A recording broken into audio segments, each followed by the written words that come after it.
ایک صحابی کی بیگم نے پیغام بھیجا، یا رسول اللہ، میرا خاوند مرنے کے قریب ہے لیکن کلمہ نہیں پڑھ رہا۔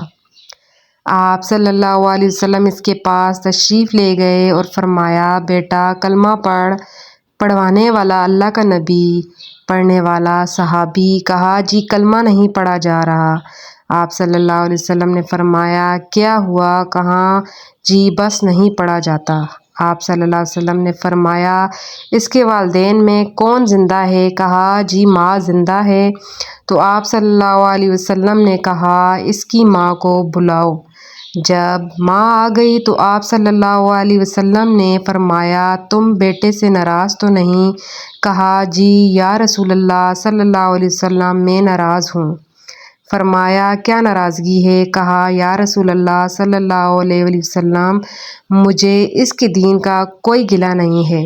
بہت نیک بچہ ہے، راتوں کو اٹھ کر تہجد پڑھتا ہے، نفلوں میں کھڑے ہو کر قرآن پڑھتا ہے اور دن میں روزہ رکھتا ہے، لیکن بس مجھ سے جب بولتا ہے تو بدتمیز ہو کے بولتا ہے۔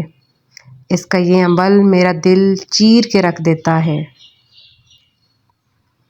آپ صلی اللہ علیہ وسلم نے فرمایا، معاف کرو گی؟ کہا، جی نہیں چاہتا۔ آپ صلی اللہ علیہ وسلم نے فرمایا، میں اسے آگ میں جلاؤں تو سفارش کرو گی؟ کہا، جی۔ آگ میں تو نہیں دیکھ سکتی۔ تو آپ صلی اللہ علیہ وسلم نے فرمایا، سن لو، اگر تو نے معاف نہ کیا تو یہ سیدھا اللہ کی آگ میں جائے گا۔ آپ صلی اللہ علیہ وسلم نے فرمایا، سفارش کرتی ہو، معاف کرتی ہو؟ کہا، جی میں اب معاف کرتی ہوں۔ آپ صلی اللہ علیہ وسلم نے کہا، بیٹا لا الہ الا اللہ پڑھو۔ انہوں نے کہا، لا الہ الا اللہ، اور جان نکل گئی۔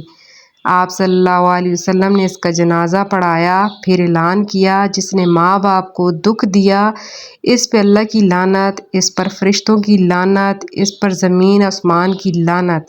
اس کی نہ نماز قبول ہے، نہ روزہ قبول ہے، نہ صدقہ قبول ہے۔ نعوذ باللہ۔